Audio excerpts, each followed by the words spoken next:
Oila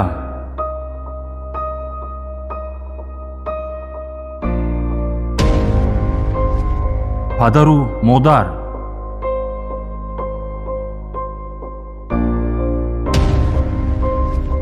зану фарзанд,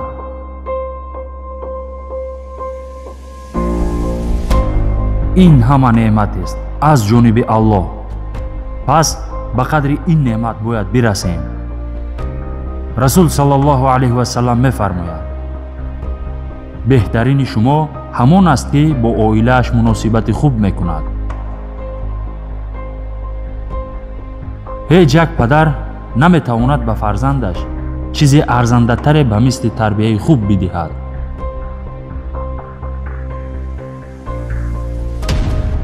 рӯзҳои наздик, силсилабарномаи оила дар ислом. ин ҳама дар шабакаи фикрҳои исломӣ. интизор бошед.